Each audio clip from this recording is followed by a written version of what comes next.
నాటక రంగం అంటే తల్లితో సమానం అండి. సినిమా రంగం అనేది మానిటర్ తల్లితో సమానం. నా మొట్టమొదటి సినిమా నీ మనసు నాకు నచ్చింది అనే సినిమా. ఏ ఇయర్ సార్ ఇది? 95-2000 మధ్యలో జరిగి ఉంది. నేను అదే ఏజ్లో పుట్టినా. నాకు మెయిన్గా తెలుసుకోవాల్సిన ఒక భాగం ఏంటంటే బస్ స్టాప్ అనే మూవీ. మీ లైఫ్ టర్న్ అయిపోయే క్యారెక్టర్ ఇస్తున్నాను మీకు అని చెప్పాను. కోటేశ్వరరావు గారు, నేను తనికల పరిని మాట్లాడుతున్నా. అన్నయ్య నమస్తే అన్నయ్య, నన్ను గారు అనొద్దు అన్నయ్య, ఏరా అని పిలువ అన్నయ్య, నాకు అదే ఆనందం. అంటే మహేష్ బాబు గారు చెప్పారు, బిజినెస్ మ్యాన్ లో డబ్బే శాశ్వతం, మనిషి శాశ్వతం కాదు. ఇది మీరు చేసే క్యారెక్టర్ కాదు, ప్రకాష్ రాజ్ గారు చేయాల్సిన క్యారెక్టర్ అని నా ముఖం మీద అంది. నేను ఎట్టే కన్నా జనరల్గా మనం మూవీస్ గురించి మాట్లాడినప్పుడు ఒక actor or actress or director గురించి మాట్లాడతాం, కానీ ఒక జూనియర్ ఆర్టిస్ట్కున్న ఫేమ్, ఆపర్చునిటీస్ ఆర్ కష్టాల గురించి ఎప్పుడు మాట్లాడు. దీని గురించి తెలుసుకోవడానికి కోటేశ్వరరావు గారు మన స్టూడియోకి వచ్చారు. Let's deep dive into this conversation and explore the unspoken and unheard with this podcast. నమస్తే రావు గారు. అయ్యా నమస్కారం. మా స్టూడియోకి వచ్చినందుకు చాలా చాలా థ్యాంక్స్. మీరు వస్తున్నారని తెలియగానే నాకు ఫస్ట్ వచ్చిన పిక్చర్ ఏంటంటే బస్ స్టాప్ మూవీ, ఆ తర్వాత సీతమ్మ వాకిట్ల సినిమా చెట్టు వచ్చింది. ఆ 2 సినిమాలేనండి ఇప్పటి వరకు మనం నడిపించి నిలబెట్టి ఆ 2 సినిమాలే. వాస్తవంగా నాకు కూడా చాలా సంతోషం అయింది ఇలా ఇక్కడికి రావటం, మిమ్మల్ని కలవటం. మా ప్లెజర్ అండి, చాలా ప్లెజర్. ఎందుకంటే మేము రీసెర్చ్ చేస్తున్నప్పుడు కూడా, మా టీంతో మేము కూర్చున్నప్పుడు కూడా మేము చూసింది ఏంటంటే ఎవరైనా ఎక్స్పీరియన్స్డ్ పర్సన్, సినిమా ఇండస్ట్రీని లోపల నుంచి బయట నుంచి చూసిన వ్యక్తి, అంటే యంగ్ ఏజ్ నుంచి వర్క్ చేసి ఇప్పుడు కూడా వర్క్ చేస్తున్న వ్యక్తి ఎవరబ్బా అని చూస్తే మాకు మీ ప్రొఫైల్ యాక్చువల్గా మాకు సింక్ అయింది కరెక్ట్గా. అయితే ఇంకా కొంతమంది సీనియర్ నటులు మహానుభావులు ఉన్నారు, అందులో నేను ఒక్కడిని అవ్వటం, అది నేను మీ దృష్టికి రావడం నా అదృష్టంగా భావించాను. అయ్యో థ్యాంక్స్ అండి. స్టార్ట్ ఆఫ్ ఏంటి అంటే నాకు ఎక్కువ చైల్డ్హుడ్ లేకపోతే సినిమా ఇంట్రెస్ట్ అలా కాకుండా ఇండస్ట్రీ పరంగా మీరు ఇండస్ట్రియల్ ఎక్స్పీరియన్స్. నేనేంటంటే మచిలీపట్నంలో టైలరింగ్ చేసేవాడిని. ఓకే. ఆ టైలరింగ్ కూడా ఎట్లా, టైలరింగ్ నేర్చుకున్నది కూడా టైలరింగ్ నేర్చుకోవడం కోసం కూడా కాకుండా మా మామయ్య గారు నాకు షర్టు క్లాత్ కొని పెడతానన్నాడు. షర్ట్ క్లాత్ కొనిస్తాను, మిషన్ నేర్చుకోమన్నాడు. నేను ఆయన షర్ట్ క్లాత్ కొనిస్తాడని ఉద్దేశంతో మిషన్ నేర్చుకోవడం జరిగింది. అది నా జీవనోపాధి అయ్యింది. ఓకే. తర్వాత మా నాన్నగారు నాటకాలు ఆడేవాళ్ళు, నాటకాలు చేసేవాళ్ళు. మా మేనమామ గారు కూడా నాటకాలు చేసేవాడు. వీళ్ళని చూసి చిన్నప్పుడే నాకు నాటకాలు నేర్చుకోవాలనే ఒక ఆలోచన కలిగింది. ఓకే. నాటకాలు నేర్చుకోవాలని ఆలోచన కలిగి పెళ్ళైన తర్వాత 1980 ఏప్రిల్ 19 నా మ్యారేజ్ జరిగింది. మ్యారేజ్ జరిగిన తర్వాత కూడా జీవితంలో ఒక్కసారైనా నేను నాటకం ఆడగలనా అని బాధపడిన సందర్భాలు ఉన్నాయి. ఓకే. ఓకే. అది జరిగిన కొంతకాలం తర్వాత అనుకోకుండా ఒక సోషల్ నాటకంలో మచిలీపట్నం విఘ్నేశ్వర నాట్య మండలి అని చెప్పేసి అని, అక్కడ అంత చిన్నవాళ్ళు అనమాట. చిన్నవాళ్ళు అంటే ఇప్పుడు నేను చిన్నవాడినే, పెద్దవాడిని ఏం కాదు, ఏదో సినిమా పరంగా చిన్న పేరు వచ్చింది తప్ప చిన్నవాడినే. సో టాపీ మేస్త్రులు, క్యాంటీన్లో పనిచేసే కుర్రాళ్ళు, బడ్డీ కొట్లో పనిచేసే కుర్రాళ్ళు, వీళ్ళందరూ కలిసి నాటకం చేస్తూ నన్ను కూడా ఒక క్యారెక్టర్కి ఇరికించడం జరిగింది. అయితే మొట్టమొదట ఆ నాటకం క్యారెక్టర్ విలన్ క్యారెక్టర్ ఇచ్చారు నాకు. అది చూసి నేను భయపడి నేను నాటకానికి ఎక్కొట్టేస్తే దాన్ని ఆ నాటక డైరెక్టర్ గారి అంచిపాక వెంకటేశ్వరరావు గారు అని చెప్పని ఆయన ఆ క్యారెక్టర్ ఆయన అప్పుడు చేశాడు. దగ్గరుండి చూసి తర్వాత మళ్ళీ వాళ్ళు నాటకం చేస్తున్నప్పుడు నేను ఆ క్యారెక్టర్ నేను చేయడం జరిగింది.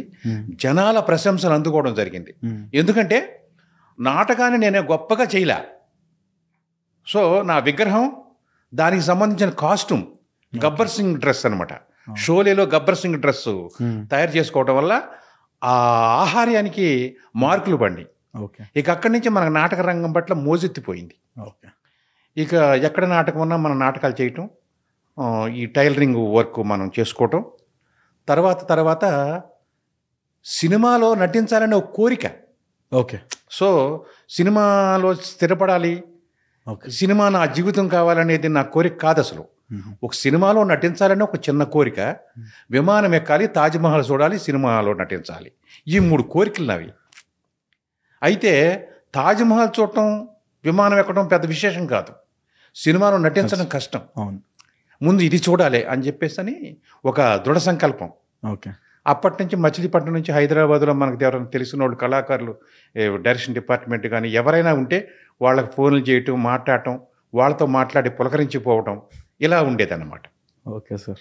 నేను హైదరాబాద్ కొండలరావు గారని ఒక ఆయన మచిలీపట్నం వేరే వాళ్ళ ద్వారా వచ్చి ఆయనకి పరిచయం అయితే ఆయనే పిలిపించి నన్ను నీ మనసు నాకు నచ్చింది అనే ఒక సినిమాలో డాక్టర్ క్యారెక్టర్ ఇచ్చారు నాకు. ఓకే. నా మొట్టమొదటి సినిమా నీ మనసు నాకు నచ్చింది అనే సినిమా. ఏ ఇయర్ సార్ ఇది? 95-2000 మధ్యలో జరిగి ఉండొచ్చు. అది నాకు ఇయర్ గుర్తులేదు కానీ 95 to 2000 మధ్యలో. అంతే. ఓకే. మధ్యలో జరిగింది. అట్లా నేను అదే ఏజ్లో పుట్టినా, అంటే అదే సెగ్మెంట్లో నేను పుట్టినా. సినిమా ప్రయాణం అట్లా జరిగింది మనది. ఓకే.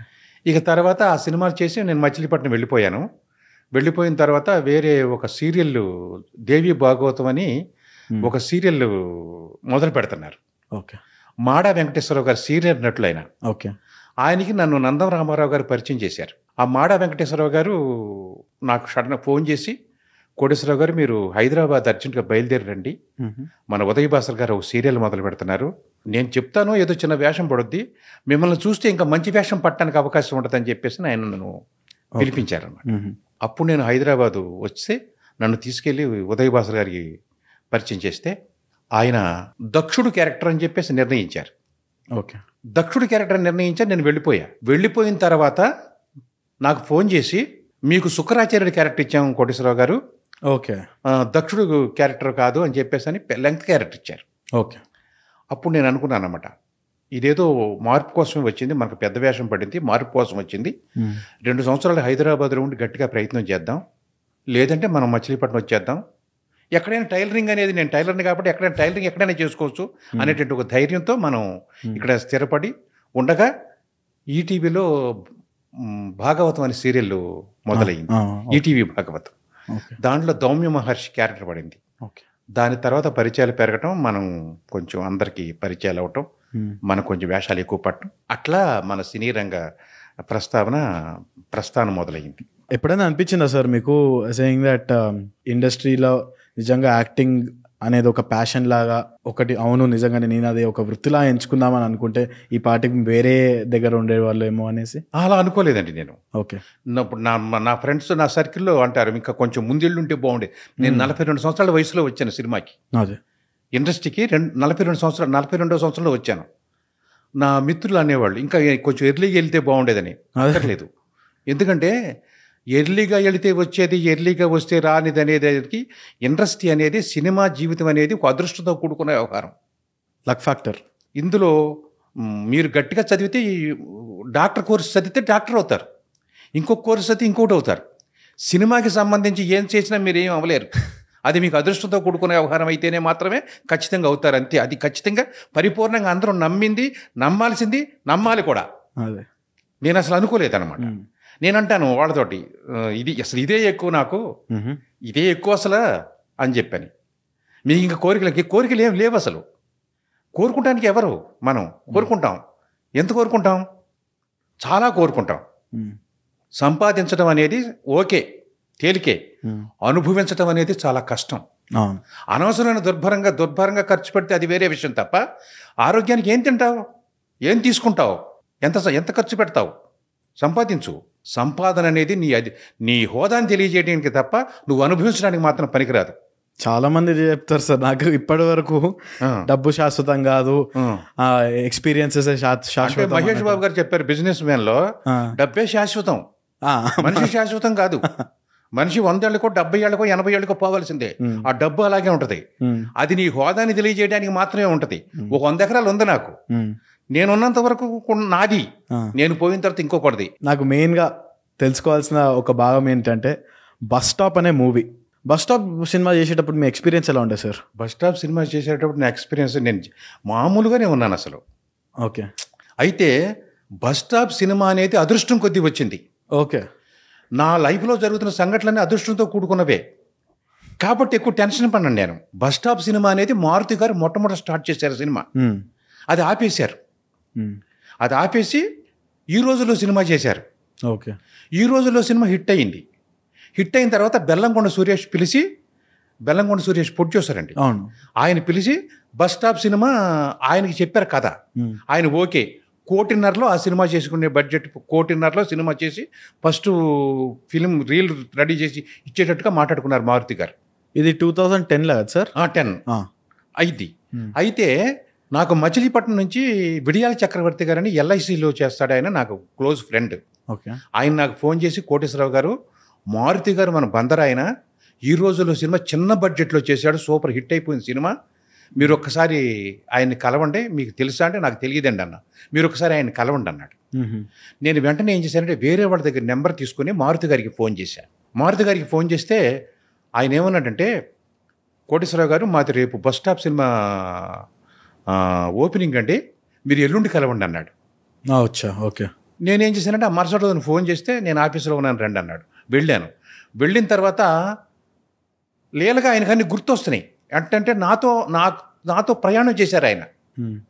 నాకు తెలియదు, నాకు గుర్తులేదు అసలు ఆయన మారుతి గారు బందర్లో నాతో ప్రయాణం చేశారు, ఆయన అన్ని గుర్తున్నాయి ఆయనకి. కోటేశ్వరరావు గారు మన సినిమాలో వేషాలన్నీ అయిపోయినాయండి, ఒక చిన్న మార్వాడి క్యారెక్టర్ ఒకటి ఉంది, 3 రోజులు వస్తుంది, అది వేసుకోండి అని చెప్పి అన్నాడు. నేను అన్నాను, సార్ నాకు మచిలీపట్నం నుంచి ఫోన్ చేసి బందర్ అయిన మారుతి గారు మంచి హిట్ సినిమా చేశారు, మారుతి గారు మీకు తెలుసా అని అడుగుతున్నారండి. నేను సిగ్గుపడుతున్నాను మీరు తెలియదని చెప్పడానికి, ఇప్పుడు వచ్చాను మిమ్మల్ని పరిచయం చేసుకున్నాను, ఇప్పుడు నాకు మీరు తెలుసు అని చెప్తానికి వచ్చాను, వాస్తవంగా సినిమాలో వేషం కోసం రాలేదండి, అవకాశం ఉంటే ఇవ్వండి, లేకపోతే ఇంకో సినిమాలో వేషం ఇద్దరు కానీ అని చెప్పి నేను చెప్పేసి వచ్చేసాను. అది జరిగిన వారం రోజుల తర్వాత నాకు ఫోన్ వచ్చిందండి, కోటేశ్వరరావు గారు రేపు షూటింగ్ ఉంది, మీరు షూటింగ్కి రండి అని. నేను అప్పుడు ఆటోనగర్ సూర్యలో కంపెనీ ఆర్టిస్ట్గా చేస్తున్నా. ఓకే. వాళ్ళు షూటింగ్ చెప్పేశారు ఆల్రెడీ, రేపు షూటింగ్ ఉందని. నేను వెంటనే మారుతి గారికి ఫోన్ చేసి, సార్ నేను ఇంకా ఆటోనగర్ సూర్యలో చిన్న క్యారెక్టర్ చేస్తానండి, వాళ్ళు రేపు షూటింగ్ ఉందన్నారండి, ఆల్రెడీ నేను కమిట్ అయ్యాను దానికి, మనోళ్ళేమో ప్రోగ్రామ్ ఉందని చెప్పారు సార్ అన్న. అలాగా సర్లేండి అన్నాడు. ఆయన అన్నాడు, కానీ నేను బాధపడుతున్నా, పరిచయం దగ్గరకు వచ్చి మిస్ అయిపోతుంది అని చిన్న బాధపడ్డా. కానీ వెంటనే రియలైజ్ అవుతాను నేను, వెంటనే ఇది ఎందుకు వచ్చిందో, మనకు అది యోగంలో లేదు, దాని గురించి బాధపడటం ఏంటి అనుకున్నా. కట్ చేస్తే 1 వీక్ తర్వాత మేనేజర్ ఫోన్ చేశాడు, మారుతి గారి మేనేజర్, మన మారుతి గారి మేనేజర్ ఫోన్ చేసి, కోటేశ్వరరావు గారు నేను మారుతి గారి మేనేజర్ శ్రీనివాసను మాట్లాడతాను, ఓసారి సార్ మాట్లాడతారంటే మాట్లాడండి అని చెప్పేసి అని ఫోన్ కల్పించి, సార్ నమస్కారం సార్ అన్న. కోటేశ్వరరావు గారు రేపటి నుంచి మీ పొజిషన్ ఏంటి అన్నాడు. నేను ఖాళీగానే ఉన్నాను సార్ అన్న. 1 నెల రోజుల వరకు ఏం పెట్టుకోపాకండి, ఎక్కడున్నారు, షూటింగ్లో ఉన్నారా? లేదు సార్ కృష్ణానగర్లో ఉన్నా, ఒకసారి ఆఫీస్కి రండి. వెళ్ళిన తర్వాత మీ లైఫ్ టర్న్ అయిపోయే క్యారెక్టర్ ఇస్తున్నాను మీకు అని చెప్పి అన్నాడు. ఓకే. ఇట్లా అన్నా క్యారెక్టర్ గురించి చెప్పాడు ఆయన. ఆయన డౌట్ వస్తుంది ఆయనకి, చేయగలడా లేదా, చాలా బరువైన క్యారెక్టర్ ఇది అనే ఉద్దేశంతో నేను ఒకసారి సీన్ పేపర్ చదివి, సార్ సీన్ పేపర్లో రాసిన డైలాగులన్నీ కాదు కానీ మీకు ఆ మోడ్యులేషన్ మీరు ఏదనుకున్నా అది నేను చెప్పేస్తానని చెప్పాను. సరే ఓకే, మీరు రేపు లొకేషన్కి వచ్చేసేయండి అని చెప్పి. హీరోయిన్ మదర్ కూడా, ఎందుకంటే హీరోయిన్గా పరిచయం చేస్తుంది దివ్య, శ్రీదివ్య వాళ్ళ అమ్మగారు. సినిమా ఈ క్యారెక్టర్ బరువైన క్యారెక్టరు, ఎందుకంటే హీరోయిన్ ఫాదర్ క్యారెక్టర్ అంటే చాలా బరువైన క్యారెక్టరు. ఈ క్యారెక్టర్ ఏం చేయటం ఏంటి, అనవసరంగా అమ్మాయి లైఫ్ దెబ్బతినేటట్టు ఉంది అనే ఉద్దేశంతో, ఇది మీరు చేసే క్యారెక్టర్ కాదు, ప్రకాష్ రాజ్ గారు చేయాల్సిన క్యారెక్టర్ అని నా ముఖం మీద అంది. నేను ఎట్టే కన్నా కట్ చేస్తే సినిమా మంచి పేరు వచ్చింది. కానీ సినిమా జరుగుతున్నంతసేపు నా సర్కిల్లో తెలిసిన వాళ్ళు, ఈ సినిమా రిలీజ్ అయితే నీకు మంచి పొజిషన్ వస్తుంది, నీకు అలా వస్తుంది, ఇలా వస్తుంది అని చెప్పేవాళ్ళు. నేను ఏది భుజాన్ని వేసుకునేవాడిని కాదు. నేను రోజు క్యాజువల్గా షూటింగ్కి వెళ్ళి షూటింగ్కి వచ్చి వచ్చేసేవాడిని అంతే. 11వ తారీఖు సినిమా హిట్ అంటే కూడా నేను భుజాన్ని వేసుకోలేదండి. 12వ తారీఖు సినిమా చూసి అప్పుడు ఒక పరమార్థం ఏర్పడింది అనుకున్నా. ఇప్పటికి వెళ్తారా సార్ సినిమాలకి, అంటే థియేటర్స్కి వెళ్ళారా? థియేటర్స్ కొంచెం తక్కువ అండి, కొంచెం ఫ్రెండ్స్ ఇప్పటికి కూడా నువ్వు చేసి సినిమా చూడబడి వెంటే అని చెప్పంటారు. అవునా? కొంచెం నేను మచిలీపట్నంలో ఉన్నప్పుడు అయితే నాకు ఒక 2 కానిస్టేబుల్స్, ఒక ఫిలిం రిప్రజెంట్ ఉండేవాడు. అచ్చా. వాళ్ళు మొట్టమొదటి సినిమాకి టికెట్లు తెచ్చిచ్చేవాళ్ళు. అచ్చా. మార్నింగ్ షో చూసి వస్తే కానీ మనశ్శాంతి ఉండేది కాదు. అలాంటిది హైదరాబాద్ వచ్చిన తర్వాత థియేటర్కి వెళ్ళి సినిమా చూడటం అనేది, ఒకటి 2 సినిమాలు చూశాను అంతే. బస్ స్టాప్ ఒకటి, ఏకే రావు, పీకే రావు, తర్వాత ఇంకేదో ఒక సినిమా, 2-3 సినిమాలు చూశాను హైదరాబాద్ వచ్చిన తర్వాత. థియేటర్కి వెళ్ళటం లేదు ఇక. పైగా ఇప్పుడు రాను ఏమైపోయింది, 1 మంత్లోనే టీవీలో వచ్చేస్తుంది, ఓటీటీస్, ఇంట్లో కూర్చొని చూస్తున్నాం. ఇక అట్లా కొంచెం అశ్రద్ధ చేస్తానని చెప్పొచ్చు దాని విషయంలో మాత్రం. మీరు బ్లాక్ అండ్ వైట్ మూవీస్ దగ్గర నుంచి ఇప్పుడు 3D సినిమా, రీసెంట్గా వచ్చే కల్కి వరకు కూడా మీరు ఇండస్ట్రీలో కూడా ఉన్నారు. మొత్తం యాజ్ ఎ సినిమా ఇండస్ట్రీ కానీ, క్రాఫ్ట్స్లో కానీ, ఆర్టిస్ట్ సైడ్ కానీ ఉన్నారు మీరు. మీకు ఎలా అనిపిస్తుంది సార్ ఈ ఎవల్యూషన్ చూసిన తర్వాత? ఇవాళ ఇది ప్రత్యేకించి ఇలా అనిపిస్తుందని చెప్పడానికి అవకాశం లేదు. ఓకే. ఎందుకంటే ఆ రోజున అది కావాలి జనానికి, ఈ రోజున ఇది కావాలి జనానికి, జనానికి ఏది కావాలో అది చేయటం అనేది ప్రొడ్యూసర్ డైరెక్టర్ గొప్పతనం. అవును. కాబట్టి మీకు ఈ విధంగా ఉంటేనే చూస్తారు వాళ్ళ సినిమా. ఎందుకంటున్నా అంటే సార్, మా నాన్నమ్మ ఇట్లనే లేదు ఊర్లో ఒక నాటకం వేస్తున్నారు వెళ్దాము అంటే, నేను కొంచెం చిన్నగా ఉండే 10-15 years బ్యాక్ అనుకుంటా, నాకు చాలా నచ్చింది. నాకు అర్థమైంది ఏంటంటే అబ్బా ఇట్లాంటిది మళ్ళీ మాకు అర్థమయ్యేలాగా సినిమా తీసుంటే మా జనరేషన్కి. కానీ మీ జనరేషన్కి వచ్చే వరకు నాటక రంగం దగ్గర నుంచి సినిమాల వరకు అన్నీ అవే చేసి చూపించారు. ఎందుకు ఆ టైప్ ఆఫ్ క్రౌడ్కి, ఆడియన్స్కి మేము అదే, అందుకే ఆ ఎవల్యూషన్ అనేది అడిగాను నేను. రామ్ కామ్ సినిమాలన్నా లేకపోతే వేరేదేమన్నా హారర్ సినిమాలన్నా ఏదన్నా చూసినప్పుడు ఆ ఒక్క సెగ్మెంట్ కూడా చేసుంటే బాగుంటుందని ఎప్పుడైనా అనిపించిందా? అనిపించడానికి అనిపించుద్ది. అయితే ఏంటంటే మనకి దేన్నైనా కూడా జనరంజకంగా మలచడమే ముఖ్య ఉద్దేశం. సో నాటక ఆదరణ ఇప్పటికీ ఉంది. కొన్ని ఏరియాలో నాటకాలు చూడటానికి ఇబ్బంది. ఉదాహరణ హరికథ. హరికథ అంటే ఒక చరిత్ర చెప్తాడు వాడు. ఇప్పుడు కూడా హరికథ దాసు ఎప్పుడు కూడా ఒక కథ చెప్తాడు. ఆ కథ వినాలని నాకు ఉంటుంది, కానీ ఆ పందిరిలో నుంచుని వినను. ఇంటికి వెళ్ళి పడుకుని మైకులో వింటాను తప్ప, మైకులో వింటాను ఇంట్లో ఉండి. అక్కడ నుంచి ప్రెస్టేజ్ అనమాట. ప్రెస్టేజ్ ఏ పక్కన వాడు ఏమనుకుంటున్నాడు అనేటువంటి ఓ ప్రెస్టేజ్తో మగ్గిపోతున్నటువంటి సమాజం ప్రస్తుత పరిస్థితిలో ఒక నాటకం కూడా చూడాలని కోరుకుంటుంది. నాటక రంగం, నాటకానికి వెళ్ళి నాటకం చూడటం ఏంట్రా, ఇలాంటి పరిస్థితుల్లో మనిషి ఇబ్బంది పడుతున్నాడు. మీరు అన్నదాని ప్రకారం చూస్తే సార్ ఇప్పుడు కూడా అది ఉంది సార్. ఎందుకంటే ANB సినిమా అని ఒకటి మన శరత్ సిటీ గచ్చిబౌలి దగ్గర, దాంట్లో recliners, normal chairs, launch chairs మూడు భాగాలు ఉంటాయి. నేను ఒకసారి ఇట్లా టాప్ సీట్లోనే కూర్చున్నా, కానీ రెక్లైనర్స్ దొరకలే, మధ్యలో కూర్చున్నా మంచిగా ఎంజాయ్ చేస్తున్నా. తిరిగి లేచి ఇట్లా అటు ఇటు చూడంగానే మా ఫ్రెండ్ ఇంకోటి, అరే నువ్వేంది ఇక్కడ కూర్చున్నావు అనేది, మళ్ళీ ప్రెస్టీజ్ ఇష్యూ. ప్రతిదానికి అలాంటి ప్రతి చోట అలాంటి సందర్భాలు ఉన్నాయి, మగ్గిపోతున్న పరిస్థితులు సినిమాలో మరీనండి ఇవి. ఎందుకంటే నేను టీవీ సీరియల్స్ చిన్న చిన్న సినిమాలు చేస్తున్నప్పుడు నేను సర్వీస్ ఆటోలో వెళ్తూ ఉండేవాడిని. అప్పటికి నాకు మోటార్ సైకిల్ రేంజ్ వచ్చింది, కానీ మోటార్ సైకిల్ లేదు. ఓకే. బస్ స్టాప్ సినిమా అయిపోయింది, మోటార్ సైకిల్ వచ్చింది. కార్ రేంజ్ వచ్చింది, కానీ కార్ లేదు. ఓకే. బస్ స్టాప్ సినిమా తర్వాత నేను కారు కొన్నాను, కానీ కారు నడపడం నేను భయం వేసింది. భయం వేసి కారు మళ్ళీ వెంటనే 20,000 లాస్కి కొన్న వారం రోజులకి 20,000 సెకండ్ హ్యాండ్ కొన్నాను కారు. 20,000 లాస్కి అమ్మేశాను కారు. కానీ ఇక్కడ ప్రెస్టేజ్కి పోవాల్సిన అవసరం లేదు. ప్రెస్టేజ్కి పోవాల్సిన అవసరం లేదు. నీ స్థాయి ఏంటో నువ్వు తెలుసుకుని మలుసుకోవటం అనేది ముఖ్య లక్షణం. ఇవాళ ఇండస్ట్రీలో నాకు తెలిసిన కొంతమంది కార్లు ఉండి ప్రెస్టేజ్ కోసం కార్లు ఉంచుకుని వాటిని మెయింటైన్ చేయలేక ఇబ్బంది పడుతున్న సందర్భాలు నాకు తెలుసు. అలాంటి ఇబ్బంది నేను ఎందుకు పడాలి? నేను కాలినడకను వచ్చాను, మచిలీపట్నం నుంచి కాలినడకను తిరిగాను. ఫిలిం నగర్ మొత్తం రోడ్లు అరిగిపోయేటట్టుగా తిరిగేశాను నేను 2 సంవత్సరాల పాటు.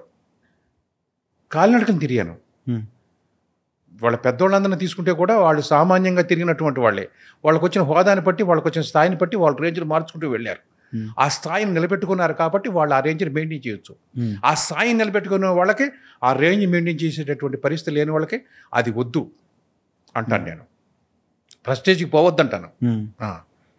అండ్ చాలామంది అంటే మేము కూడా ఇప్పుడు మీడియా ఫీల్డ్లో ఎంటర్ అయ్యాం కాబట్టి మేము కూడా వినేది ఏంటి అంటే ఆర్టిస్టుల వరకు ప్రొడ్యూసర్స్ పేమెంట్స్ ఇవ్వరని, లేకపోతే సార్ తర్వాత చూసుకుందామని, కానీ లేకపోతే ఆర్టిస్ట్కి ఉన్న వాల్యూ ఓన్లీ స్క్రీన్ మీద వాళ్ళ పని అయ్యేంత వరకే అని, దాని తర్వాత ఉండదని మేము విన్నాము. అంటే అలాంటి పరిస్థితులు ప్రొడ్యూసర్ అయితే కావాలని మాత్రం చేయడండి. ఓకే.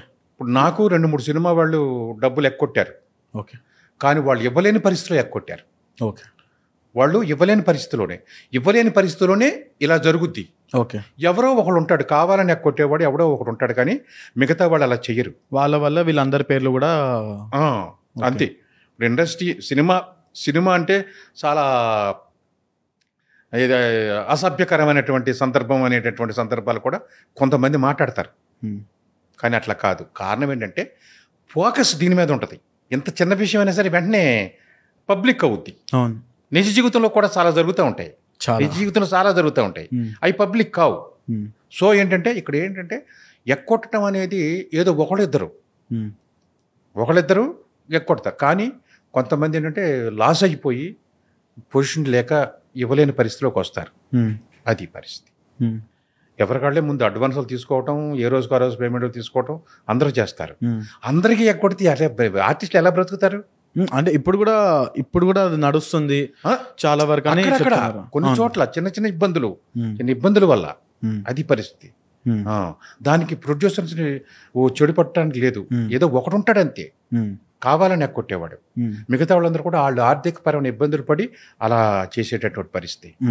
ఇట్లాగ ఒక ప్రొడ్యూసర్ నాకు ఒక సీరియల్కి పేమెంట్ ఇవ్వలేకపోతే నేను 2 సార్లు ఇంటికి తిరిగాను. 3వ సారి ఇంటికి వెళ్ళినప్పుడు వాళ్ళ మిస్సెస్ బయటకు వచ్చింది. ఈ చెవులు ఇవి కానీ బెళ్ళలో ఇవి కానీ ఏమీ లేవు.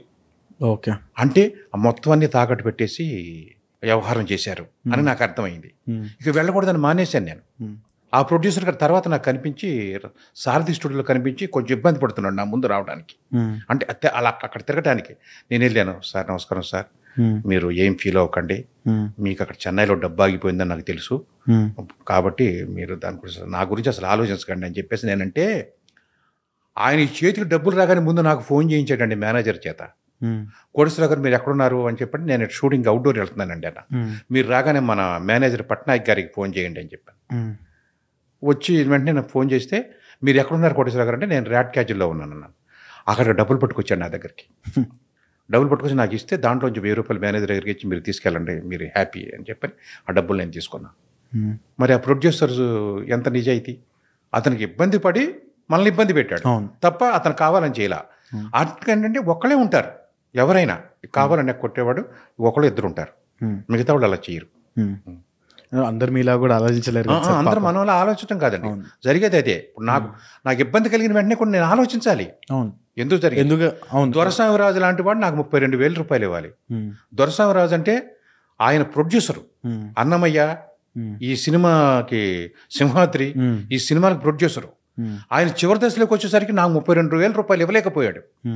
నేను అనుకున్నా ఒక పెద్ద ప్రొడ్యూసర్ నాకు బాకీ ఉన్నాడు, అదే నాకు గర్వకారణం అనుకున్నా. చాలా నాకు ఒక పెద్ద ప్రొడ్యూసరు నాకు 32,000 రూపాయలు ఇవ్వలేకపోయాడు, అది నాకు గ్రేట్, ఆయన నాకు బాకీ ఉన్నాడు అనుకున్నా. అంతే తప్ప ఆయన ఇవ్వలేదని తప్పట్టడానికి లేదు పరిస్థితి ఆయన దగ్గర. మాకు ఒకటి డిఫరెన్స్ తెలియాలి మీ నుంచి, అంటే మా ఆడియన్స్ కూడా వింటారు ఇది అనే ఒక సబ్జెక్ట్ ఏంటంటే, నాటక రంగం స్టేజ్ మీద వర్సెస్ థియేట్రికల్ ఎక్స్పీరియన్స్. అదేలా ఉండే ఇదేలా ఉండే అనేది మాకు ఒక బ్రీఫ్ కంపారిజన్ ఒకటి కావాలి అని అనుకున్నాం సార్. నాటక రంగం అంటే తల్లితో సమానం అండి. ఓకే. సినిమా రంగం అనేది మానిటర్ తల్లితో సమానం. స్పాట్లో ఆనందం. నాటక రంగం అనేది స్పాట్లో ఆనందం. వాడు స్టేజ్ మీద చేస్తుంటే ఆడియన్స్ రెస్పాండ్ అవుతుంటే వీడి కలిగే ఆనందం అది చెప్పలేరు, వర్ణనాతీతం. ఒక సినిమా అనేది, సీరియల్ అనేది అది రిలీజ్ అయిన తర్వాత, అది బాగుందని తెలిసిన తర్వాత మనకు వాళ్ళు ఫోన్ చేసి అప్పుడు పొందే ఆనందం, దానికి దీనికి చాలా డిఫరెన్స్ ఉందన్నమాట. తల్లికి మాతృ తల్లికి ఉన్నంత సంబంధం ఉంది. నాటక రంగం అనేది ఆ అనుభూతిని పొందినవాడు సర్వస్వం కోల్పోతాడు. సర్వస్వాన్ని కోల్పోయిన నాటక రంగాన్ని వదిలిపెట్టడు. అది నాటక రంగం. మరి సార్ ఇప్పటికి కూడా థియేటర్ ఆర్టిస్ట్స్ ఉన్నారు, యంగ్స్టర్స్, యంగ్ జనరేషన్ ఉన్నారు. కాకపోతే మీరు చేసేది కొంచెం ఇండియన్ హిస్టరీ గురించి కానీ అలా చేశారు అని మా ఫ్యామిలీలో కూడా చెప్పారు. ఇట్లా వాళ్ళు చూసినప్పుడు, వాళ్ళు చిన్నగా ఉన్నప్పుడు చూసినప్పుడు. ఇప్పుడు మేము చూసిన జనరేషన్లో ఎట్లా అంటే ఇంగ్లీష్ సినిమాలని రిప్రజెంట్ చేయడం కానీ, లేకపోతే ఇంకెక్కడన్నా వేరే చిన్న స్టోరీ పట్టుకొని దాన్ని యాక్ట్ చేయడం కానీ. నాకు ఒక్క డౌట్ ఏముంది అంటే సార్, ఇప్పుడు ఆడియన్స్ అనేది చాలా తక్కువ మంది అయ్యారు. అంటే ఒక థియేటర్లో ఆ నాటకం జరుగుతుంది అని అంటే 125 మంది, 30 మంది, మ్యాక్సిమం 40 మంది. అప్పుడు ఎలా ఉండేది సార్ మీకు? ఇప్పుడు ఇంకో విషయం చెప్తాను మీకు, సినిమాకు కూడా ఆదరణ తగ్గిపోయింది, మీకు తెలుసా? అవును. ఎందుకంటే అప్పట్లో సినిమా రిలీజ్ అయితే 100 రోజులు ఆడేది. అవును. ఇప్పట్లో థియేటర్స్ పెంచేసి వారం రోజులు కలెక్షన్ చేసుకోవాలనుకోవడానికి కారణం ఏంటంటే జనానికి తీరిక లేదు. అలాగే నాటక రంగానికి కూడా ఆదరణ తగ్గింది, సినిమాలకి తగ్గింది, నాటక రంగానికి తగ్గింది, అన్నిటికీ ఆదరణ తగ్గింది వాళ్ళ. కారణం ఏంటంటే ఈ జనాలు ఎవరి పనిలో వాళ్ళు బిజీ అయిపోయారు. అవును. ఒకప్పుడు ఒక ఉత్తరం రావాలంటే 3 రోజులకు వచ్చేది, 4 రోజులకు వచ్చేది. 4 రోజులకు రావాలి ఉత్తరం మనకి, అంత ఓర్పుగా ఉండేవాళ్ళం. ఇప్పుడు మీకు ఫోన్ చేస్తాను, మీరు ఫోన్ ఎత్తపోతే వెంటనే నేను బూతులు తిట్టుకుంటా. అవునా? మీరు బాత్రూంలో ఉన్నారో లేకపోతే ఎక్కడో ఉన్నారో అనుకుని ఆలోచించే జ్ఞానం లేదు మనిషికి. ఫోన్ వల్ల ఎంత అపార్థం ఉందో, ఎంత మంచి ఉందో అంత అనర్థం అపార్థం ఉంది. అంటే విత్ ఇన్ సెకండ్స్, 2 సెకండ్స్ కూడా వీడు వెయిట్ చేయలేకపోతున్నాడు. అందుకని 2.5 గంటల సినిమా చూసే ఓపిక, ఒక 4-5 గంటల నాటకం చూసే ఓపిక జనానికి లేకపోవడం వల్లే నాటకాదరణ సినిమాదరణ తగ్గింది. కానీ వాటికి ఉన్న వాల్యూ ఉంది. దట్టు మనకున్నటువంటి పొజిషన్ బట్టి మనం చూడలేకపోతున్నాం. అప్పట్లో ఎంతమంది వచ్చేవారు సార్? మీరు అసలు ఇసుకేస్తే రాలేవాళ్ళు కదా జనం. అవునా? బళ్ళు కట్టుకుని వెళ్ళేవాళ్ళు. ఎక్కడో 50 కిలోమీటర్ల తర్వాత నా అవతల నాటకం జరుగుతుంది అనుకుంటే 50 కిలోమీటర్ల బస్సులోనో లేకపోతే ఇంకో రకంగా వెళ్ళి నాటకం చూసి వచ్చిన సందర్భాలు చాలా ఉన్నాయి. ఇవాళ నీ ఇంటి పక్కన నాటకం జరుగుతుంటే నీకు నిద్ర పట్టకి వెళ్ళి చూస్తున్నావు తప్ప నాటకాన్ని చూడాలనే ఆలోచనతో లేదు. అంటే నాటకాదరణే కాదు, టోటల్ సినిమాదరణ కూడా తగ్గిందని చెప్పాలి. ఓటీటీస్ ఇక్కడ ఇవి రావడం వల్ల, ఎందుకంటే మీకు థియేటర్ మీరు రావట్లా కాబట్టి మీ దగ్గరికి వచ్చి మేము కలెక్ట్ చేసుకోవాల్సిన పరిస్థితి వచ్చింది. మీ ఇంటికి తీసుకొస్తున్నాం. అట్లాగే నాటకాన్ని తీసుకురాలే ఇంకా ఇంటికి తీసుకురాలి. అందువల్ల నాటకాలు తగ్గినాయి. కాకపోతే నాటకాలకు ఉన్నది వన్నే నాటకాలదే ఎప్పుడు కూడా, దాని వన్నే తరగదు. ఇంకా టికెట్ నాటకాలు కొన్ని ఏరియాల్లో కొన్ని రాష్ట్రాల్లో జరుగుతున్నటువంటి సందర్భాలు ఉన్నాయి. టికెట్ నాటకాలు ఇంచుమించు మన హైదరాబాద్లోనే ఎల్బీ నగర్లో వాళ్ళు నాటకాలు ఆడతారు వారానికి 2 రోజులు. టికెట్ నాటకాలు, ఆ నాటకాలు చూస్తారు టికెట్ కొనుక్కుని వెళ్ళి. అట్లాగే నాటకాదరణ ఉంది. ఇది విన్న తర్వాత అయితే నాకు ఇప్పుడు వెళ్ళాలని ఉంది సార్. నాకైతే వెళ్ళాలని నిజం బాబు ఉంది. మీరు యాక్ట్ చేసిన సినిమాలలో కానీ లేదన్నా ఫీల్డ్ మీద యాక్ట్ చేసినా కానీ ఏమన్నా డైలాగ్ మా ఆడియన్స్ కోసం చెప్పగలుగుతారా? చెప్తాం. విషనాగులు బుసలు కొట్టే ఈ వైకుంఠపాడిలో ఎవరి బ్రతుకు జగతాళి పాలవుతుందో త్వరలోనే తేల్చుకుందాం. ఇది పులి మేక ఆట కాదు వర్మ, సకల చరాచర జగత్తును పాదాక్రాంతం చేసుకోగల సర్పయాగం. నేను ఎవరు అన్న ప్రశ్నకు సమాధానం దొరక సతమతం అయిపోతున్నావు కదూ. నీకు జానకి గుర్తుందా? నో, రామాయణంలో జానకి గురించి కాదు నేను చెప్తున్నది.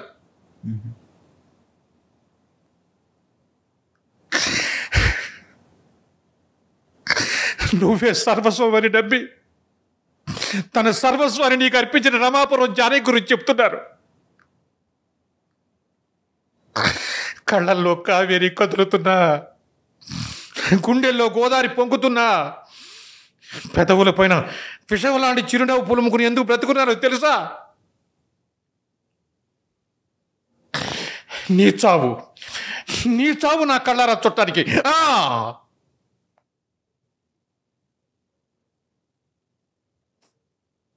ఇది ఒక డైలాగ్.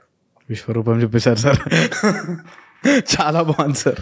ఇది సీరియస్గా మీరు ఇంత ఎమోషనల్స్ అయితే మీ కళ్ళకి నీళ్ళు కూడా వస్తున్నాయి. నాటక రంగం అంటేనే అంతే బాబు, నాటక రంగం అంటేనే అంతే, దాని అనుభూతి అంతే. నాకు అనుకోలేదు సార్. అంటే అదే మా జనరేషన్ నా ప్రాబ్లం అని చెప్పొద్దు, మా జనరేషన్ ఇలా ఉంది. ఇక్కడ ఎవరు అదే నేను అంటాను, ఎవరు తప్పట్టొద్దంట, తప్పట్టడానికి లేదు. మీ టైం అది, టైం లేదు. కానీ చాలామందికి తెలియాలి సార్. చాలామందికి స్టేజ్ యాక్టింగ్ అంటే థియేటర్ యాక్టింగ్ అంటే ఏంటి అనేది తెలిస్తే చాలా బెటర్ సార్. ఎందుకంటే ఇప్పుడు చాలామంది మా వ్యూవర్స్ కూడా ఇది చూసిన తర్వాత ఐ థింక్ ఒక్క సెకండ్ ఆలోచిస్తారు కావచ్చు, అచ్చా ఇది ఏంటి అని ఆలోచించినా కానీ మీరు చేసిన దానికి జస్టిఫికేషన్ అనేది దొరికేస్తుంది మనకి. వి సినిమాలో క్యారెక్టర్ చేశాను, నాని. ఓకే, చిన్న క్యారెక్టర్. ఓకే. బస్సులో నన్ను కొంచెం ఇబ్బంది పెడతాడనమాట నాని తన మాటలతో. అవును. అది తనికెళ్ళ భరణి గారు చూశారు. తనికెళ్ళ భరణి గారు చూసి, Tanikella Bharani garu bus stop cinema జరుగుతున్నప్పుడు, బస్ స్టాప్ సినిమా రిలీజ్ అయిన తర్వాత సీతమ్మ ఓట్లో సిరిమల చెట్టు ఫిలిం సిటీలో జరుగుతుంది. అక్కడ ఆ రోజు ఆయన కూడా ఉన్నాడు షూట్లో. అరే కంగ్రాట్స్ రా, నువ్వు చాలా బాగా చేసావంట, సినిమా కూడా చాలా బాగుందంట అని చెప్పి అభినందించాడు ఆయన. ఆయన అభినందించడమే నాకు నంది అవార్డుతో సమానం. అది కట్ చేస్తే దానికని ఇంకో ముఖ్యమైన విషయం చెప్తున్నాను. నా వెంట పడుతున్న ఆ చిన్నది ఎవరోయి అనే సినిమాలో నేను చేశాను, తనికెళ్ళ భరణి గారు కూడా చేశారు. ఓకే. ఆ సినిమా డబ్బింగ్కి వచ్చి నా నెంబర్ తీసుకున్నాడు వాళ్ళ దగ్గర. నెంబర్ తీసుకుని ఇంటికి వెళ్ళి ఇంటి దగ్గర నుంచి ఫోన్ చేశాడు సుమారు రాత్రి 7:30-8 గంటలకి. కోటేశ్వరరావు గారు, నేను తనికల భరణి మాట్లాడుతున్నా. అన్నయ్య నమస్తే అన్నయ్య, నన్ను గారు అనొద్దు అన్నయ్య, ఏరా అని పిలువ అన్నయ్య, నాకు అదే ఆనందం. నువ్వు గారు అంటే నాకు తిట్టినట్టుంది అన్నయ్య అని చెప్పన్నా. నేను నీ నెంబర్ లేదు, నేను ఎప్పుడో చేయాలి నీకు. ఇవాళ ఒక స్టూడెంట్ మన చేసిన సినిమా డబ్బింగ్ థియేటర్కి వెళ్ళి ఆ డైరెక్టర్ గారి దగ్గర నెంబర్ తీసుకున్నా. కానీ అదరగొట్టేసావు సీను, ఆ ఎక్స్ప్రెషన్స్ అవి అసలు చాలా బాగా చేసావు. ఎందుకంటే అతడి సినిమాలో చేసింది నేను ఒకటే సీను, దానికి అంత రెస్పాండ్ వచ్చింది, అంత అంత అట్లా గుర్తొచ్చింది నాకు. ఆ సినిమా గుర్తొచ్చింది నాకు, అంత బాగా చేసావరా నువ్వు అని చెప్పేసి అని ఆయన అభినందిస్తే, ఇంకా అవార్డులేంటి రివార్డులేంటి. నేనంటాను అవార్డులు రివార్డులు కాదు, జనం మెచ్చుకున్న నటుడే నటుడు, జనం మెచ్చుకున్న నటుడే నటుడు. అలాంటి అవార్డులు ఎన్నో ఉన్నాయి నాకు, నేను నాటకాలు ఆడిన రోజుల్లో. అందుకని ఏంటంటే నందిలు వచ్చినాయా, ఇవి వచ్చినాయా, అవి వచ్చినాయి అంటే అందరి ద్రాక్ష పళ్ళు పులనా అని చెప్పడం కాదు ఇక్కడ. నందులు వచ్చినాయి, ఇందులు వచ్చినాయి అంటే వచ్చినాయా రాలేదు పక్కన పెడితే, జనం మెచ్చిన నటుడే నటుడు అంటాను నేను. మీ వరకు ఏదైతే మీరు ఒక అవార్డులా ఫీల్ అవుతున్నారో ఆ రికగ్నిషన్ మీకు ఆల్రెడీ వచ్చేసింది, మీకంటూ ఆ సాటిస్ఫాక్షన్ మీకు వచ్చేసింది. ఇప్పుడు ఒక కథ నచ్చితే మీకు ఇండస్ట్రీలో ఎవరైనా డైరెక్టర్ కానీ ప్రొడ్యూసర్ కానీ మీకు ఫోన్ చేసి ఇది ఒకటి ఉంది, మీకు నిజంగా నచ్చి దాంట్లో చాలా ఇంపాక్ట్ఫుల్ అనిపిస్తే, లో బడ్జెట్ సినిమా అయినా మీకు పేమెంట్ ఇవ్వలేము అనే దాంట్లో ఏమన్నా కాన్వర్జేషన్ జరిగితే మీరు ఒప్పుకుంటారా సార్ సినిమా చేయడానికి? ఇప్పుడు ఒప్పుకోను వాస్తవంగా. ఓకే. ఎందుకంటే ఇప్పుడు మీ పబ్లిక్లో ఇది నలుగురు వింటారని గొప్ప కోసం చెప్పడం కాదు, ఎందుకంటే ఆర్థికంగా నేను నిలబడాలి కాబట్టి. ఆ టైంలో వేరే గొప్ప పేమెంట్ వచ్చి వేరే సినిమా వచ్చి నేను చేయడానికి అవకాశం లేదు కాబట్టి రీజనబుల్ అమౌంట్ ఇవ్వండి నేను చేస్తానని చెప్తాను. ఓకే ఓకే, ఓ రీజనబుల్ అమౌంట్ ఇవ్వండి అట్లా చెప్పిన సందర్భాలు ఉన్నాయి. ఎందుకంటే సార్ నేను రైటర్ని కమ్ డైరెక్టర్నండి, నేనే ప్రొడ్యూసర్నండి, నేనే హీరోనండి, ఓ సినిమా చేసుకుంటున్నాను, నా ఫాదర్ క్యారెక్టర్ కావాలని ఒక ఆయన అడిగితే మీరేమేమి తెలుసుకున్నారు కవర్లో పెట్టించేసేయండి సైలెంట్గా ఎవరు చూడకుండానే అని చెప్పి నేను చెప్పడం జరిగింది. అలాంటి సందర్భాలు 2-3 సార్లు 4-5 సందర్భాల్లో జరిగింది. అయితే ఏమి ఇవ్వకుండా అనేది ఇక అది కొంచెం కష్టంతో కూడుకునే వ్యవహారమే అట్లా అనమాట. అయితే ఒక్కొక్క సినిమా దగ్గర నాకు కొంచెం ఇబ్బంది కలిగిన సందర్భాలు కూడా ఉంటాయి. ఎట్లా అంటే నాకు డైరెక్ట్గా మాట్లాడేసేయాలి. ఎట్లా కోటేశ్వరరావు గారు మా బడ్జెట్ ఇదండి, మేము ఇంత ఇచ్చుకుంటాం అని చెప్పంటే ఓకే. అంతేగాని ఒక్కొక్క ఆయన మెహర్బానీ కోసం ఫోన్ చేసి కోటేశ్వరరావు గారు నెక్స్ట్ సినిమా ఉందండి, మనది 600 కోట్ల సినిమా, దాంట్లో మీకు ఎర్రదీసేస్తాం, దీన్ని మాత్రం ఎంతగా చేయండి, నేను చేయనంటాను అనమాట. నెగోషియేషన్. ఎందుకంటే నువ్వు నన్ను మభ్య పెట్టాల్సిన అవసరం లేదు, నువ్వు నన్ను ఆశ పెట్టాల్సిన అవసరం లేదు, ఉన్నది ఉన్నట్టు మాట్లాడు, ముక్కుసూటిగా మాట్లాడు, అట్లా అనమాట. అక్కడ నాకు కొంచెం ఇబ్బంది కలుగుద్ది. కోవిడ్ టైంలో మనం going back to evolution of cinema, Covid టైంలో మాత్రము సినిమాల థియేటర్లు ఖాళీగా ఉండడము, ఎట్ ద సేమ్ టైం మళ్ళా ఆర్టిస్టులు అందరికీ శాలరీ సరిగా రాకపోవడం, ఉన్న పరంగా సినిమాలు ఆగిపోవడం, చాలా సఫర్ అయ్యారు, చాలా మంది ఇబ్బంది పడ్డారు. ఆ టైంలో కూడా నేను తిరిగేశాను. ఇక్కడ షూటింగ్లు ఉన్నాయి అంటే చిన్న చిన్న షూటింగ్ చేసినా కూడా నేను తెగించి తిరిగేశాను. నేను ఒకటే నమ్ముతాను, క్యాన్సర్ వచ్చిందా చచ్చిపోవు, ఎయిడ్స్ వచ్చిందా చచ్చిపోవు, ప్రమాదకరమైన వ్యాధి వచ్చిందా చచ్చిపోవు, చావు వస్తే చచ్చిపోతావు. కరెక్ట్, చావు వస్తే చచ్చిపోతావు. నీ చావు పలానా రోజున రాసుంటే దాన్ని ఎప్పుడు తప్పించలేడు. నాకు ఆఫర్ వచ్చింది అక్కడ, నేను వెళ్ళాలి చెయ్యాలి, ఈ మధ్యలో నాకు వచ్చింది వస్తుంది, రాదు అట్టా నమ్మిన వాడిని నేను. చావు వచ్చిన ప్రతివాడు పోతాడు. అనారోగ్య క్యాన్సర్ నుంచి బయటపడిన వాడు ఎంతమంది లేరు మన కళ్ళ ముందు ఉన్నారు సార్. ఓ బస్సు లోయలో పడిపోయి దాంట్లో బతికిన వాళ్ళు ఎంతమంది ఉన్నారు, చచ్చిపోయిన వాళ్ళు చచ్చిపోక బతికిన వాళ్ళు ఎంతమంది ఉంది, వాడికి ఆయుష్ ఉంది. అట్లా అనమాట, అది నేను నమ్ముతాను అనమాట, దాన్నే నమ్మాను పరిపూర్ణంగా.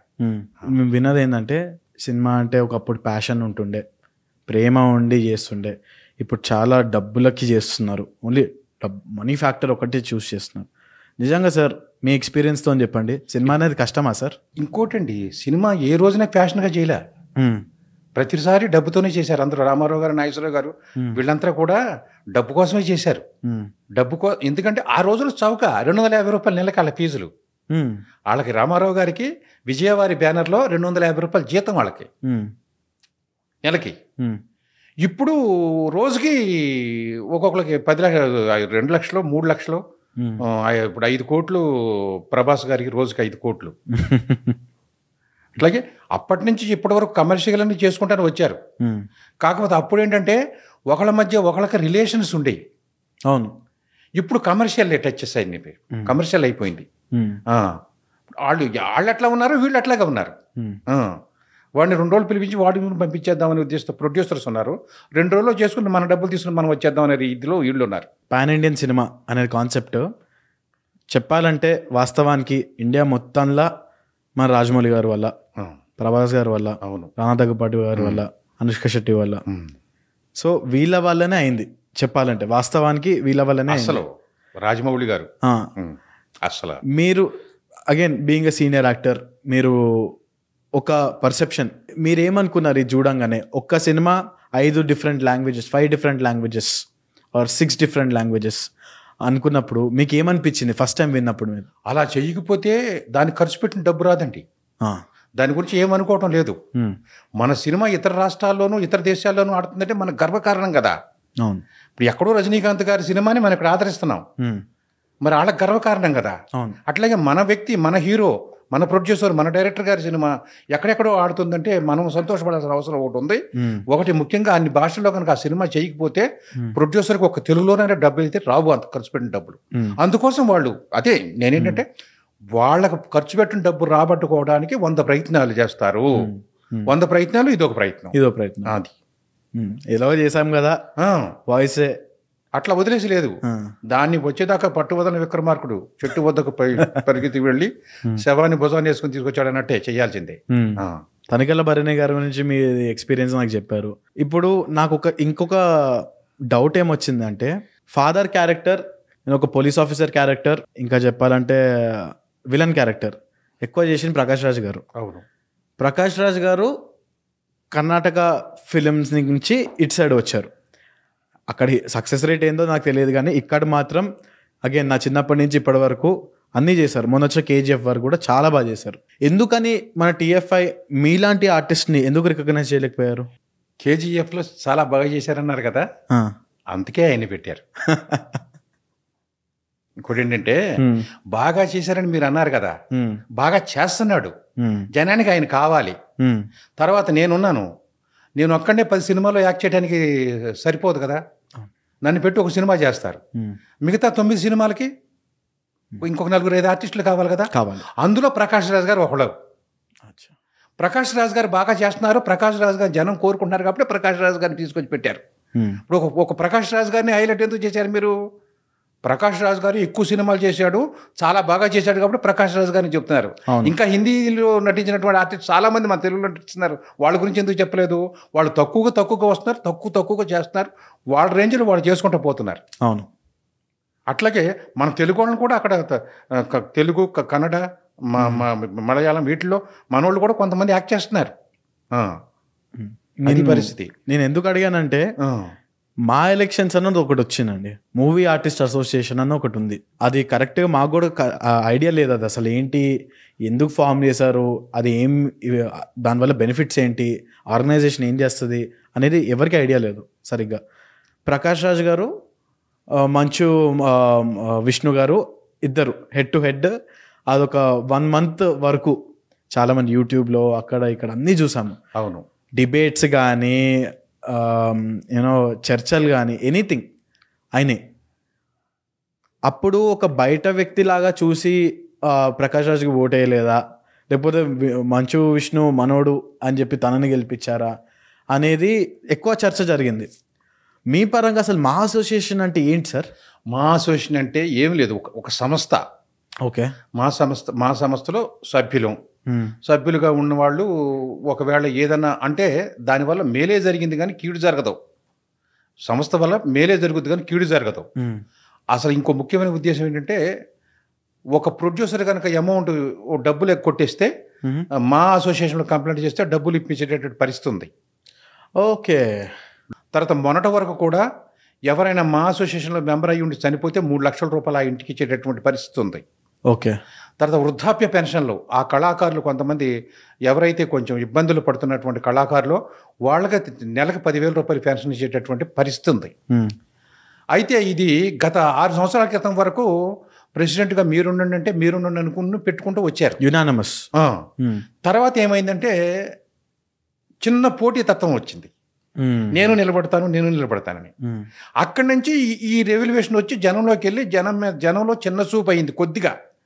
అది సమస్య ఏంటంటే ఇంకోటి, యూనియన్ మనకేం చేస్తుంది అనేటటువంటి పరిస్థితి వద్దు. మనకు తల్లి లాంటిది యూనియన్ అంటే, మనకు తల్లి లాంటిది. యూనియన్ మనకేం చేస్తుంది కదా, మనకు జన్మనిచ్చింది. తల్లి మనకు జన్మనిచ్చింది. తల్లి మనకేం చేయటం కాదు, మనమే తల్లికి ఏదైనా చెయ్యాలి, మనమే సంస్థకి ఏదైనా చెయ్యాలి అనేటువంటి పరిస్థితిలో ఉండాలి. సో ఏమైందంటే ప్రకాష్ రాజ్ గారు ఎప్పుడైతే పోటీ చేశాడో ఈ సంస్థ మీద ఒక దృష్టి ఎక్కువైపోయింది, యూనియన్ మీద దృష్టి ఎక్కువైపోయింది. దృష్టి ఎక్కువైపోయి ఇక విష్ణు గారు కానీ లేకపోతే ప్రకాష్ రాజ్ గారు ఏంటంటే, మనం ఈ తెలుగు ఇండస్ట్రీలో చాలా సినిమాలు చేసి చాలా తిన్నాం కనుక మన తెలుగు ఇండస్ట్రీకి మనం ఏదైనా చేద్దాం అనే ఒక సంకల్పం ఆయన కూడా పెట్టుకున్నాడు. మీ ఈ మోహన్ బాబు గారు అబ్బాయి కూడా నేను కూడా ఏదో ఒకటి చెయ్యాలనే సంకల్పం పెట్టుకోవడం వల్ల ఇద్దరి పక్షాన పోటీతత్వం ఎక్కువైపోయి ఈ మీడియా కొంచెం గుప్పమనిపించడం వల్ల కొంతమందిలో చిన్న భావం రేగింది, కానీ దాని గురించి ప్రాబ్లం లేదు. ప్రకాష్ రాజ్ గారిని పొరుగు రాష్ట్రం వాడు అతన్ని కావాలని ఓడిపించడం అనేది లేదు. అవసరమైతే నెక్స్ట్ ఇయర్ అయినా సరే ఆయన్ని ప్రెసిడెంట్ చేయడానికి కూడా అవకాశాలు ఉన్నామని. కాబట్టి ఆయన కూడా తెలుగు వాళ్ళంటే అభిమానం, తెలుగు అంటే చాలా గౌరవం, అది పరిస్థితి. అందులో తేడా ఏమీ లేదు. ఓకే సార్, మీ నుంచి నేను చాలా నేర్చుకున్నాను సార్. ఇవాళ నా ముఖ్య ఉద్దేశం ఏంటి అంటే, ఆడియన్స్తో పాటు నేను నేర్చుకోవాలి, అందుకే ఈ ప్లాట్ఫామ్ అనేది స్టార్ట్ చేసాము. నాకు తెలుసు, మేము రీసెర్చ్ చేసాం, దానికంటే మాకేమీ తెలీదు, నేర్చుకుందాం అనే దాంట్లోనే మేము ఉన్నాం అందరం, మా టీంతో సహా. మనకి ఏమీ తెలియదండి, 100 సమస్యలు ఉన్నాయి ప్రపంచంలో, 100 సమస్యలు ఉన్నాయి. మీకు తెలిసింది ఒక సమస్యే లేకపోతే 2 సమస్యలు, మిగతా 98 సమస్యలు ఉన్నాయి తెలియాల్సినవి. ప్రపంచంలో ఎప్పటికీ ఏమీ తెలియదు. నా టైం నడుస్తున్నంత వరకు నాకు అన్నీ తెలుసు, నా టైం బ్యాడ్ ఉన్నప్పుడు నాకేమీ తెలియదు. ఇది ఇంతే పరిస్థితి. 100 సమస్యలు ఉంటే మనకు 2 సమస్యలే తెలుసు. అవును, అది అనమాట. సో అందుకనేసి మాకు ఎంతసేపు మాకు నేర్చుకోవాలి, తెలుసుకోవాలి, మాకు జస్ట్ కామన్ డౌట్స్ ఏవైతే జనాల్లో వినిపిస్తాయో అదే మిమ్మల్ని కూడా అడగడం జరుగుతుంది.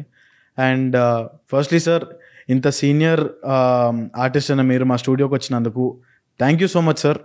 చాలా సంతోషం. Thank you so much. మీరు కూడా చాలా విషయాలు, చిన్న వయసు అయినా కూడా చాలా అనుభవంతో కూడుకున్నటువంటి వ్యవహారంతో మీరు ప్రశ్నించడం జరిగింది. Thank you sir. నాకు తెలిసిన విధంలో నేను చెప్పడం జరిగింది. చాలా సంతోషం. మీకు, మీ యూనిటీ వారి అందరికీ, ఇది రేపొద్దున తిలకించబోయే వారందరికీ కూడా మీ బస్ స్టాప్ కోటేశ్వరరావు నమస్కారాలు. Thank you sir. That was my first podcast. I hope you guys loved it. For more such content, please do subscribe to us and please let us know what type of content you want to see. Please do subscribe to our Hidden Mic channel and I hope you love the content again. We'll come with fresh new content every single week. So stay tuned.